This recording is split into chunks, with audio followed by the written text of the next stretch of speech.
was exhausted, and he went down to Teman in Arabia in semi-retirement, and left the ruling of his kingdom to his son. But it doesn't mention who his son is. We now know who his son is. His son is Belshazzar.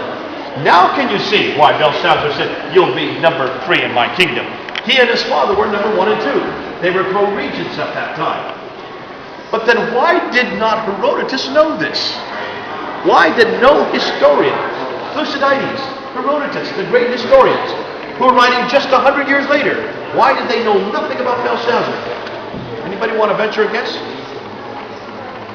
Because it was shameful. I mean, he was exhausted. He was losing it. So he went down quiet and let his son rule. So it's not something that was recorded and would have been giving his son the power.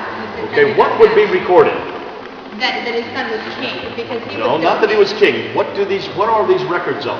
The victories. Victories, Right, there was no- conquests.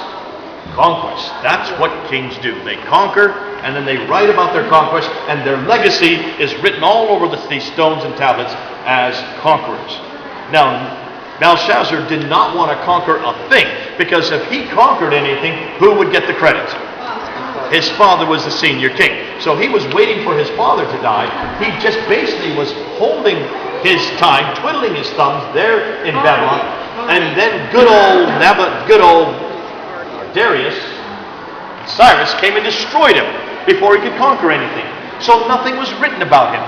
That's why Herodotus knew nothing about him. Only the book of Daniel knows about him. But that gets me excited, because that means whoever wrote the book of Daniel, I believe his name is Daniel, had been living at that time, had been living in the 6th century. Which if so, then these are prophecies of the 3rd and the 2nd century. Now who's over a barrel? Pity the poor historians. What are they going to do with this material? Come on over. Now, the reason why I love this is because I work with Muslims all the time, and Muslims are always attacking Jesus Christ. And they're always saying that Jesus is nothing more than a man. And one of the reasons they say that is that when you look in the New Testament, the most common title that Jesus claims for himself is Son of Man. And they say, see, he's proving he himself is claiming to be nothing more than a Son of Man. And I say, that's true. You're a son of man, you're a son of man, you're a daughter of man, but you're not the Son of Man. See, Jesus always claims to be the Son of Man, definite article. And anybody who's read the book of Daniel will know what that is, because the book of Daniel defines who the Son of Man is in Daniel chapter 7, verse 14. And it says, "For the Son of Man shall come in the clouds, will be from everlasting to everlasting, will have dominion over all tribes, nations, peoples, and tongues." Who is everlasting till everlasting but God himself? So anytime Jesus claims to be the Son of Man, he's claiming to be from everlasting to everlasting. He's claiming to have dominion over all tribes, nations, peoples, and tongues. In fact, he is saying, "I am God."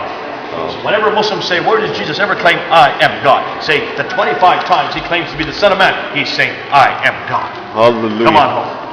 And I need that. Therefore, I need to have the book of Daniel, and I need to make sure that the book of Daniel is historical so that I can answer my Muslim prayers.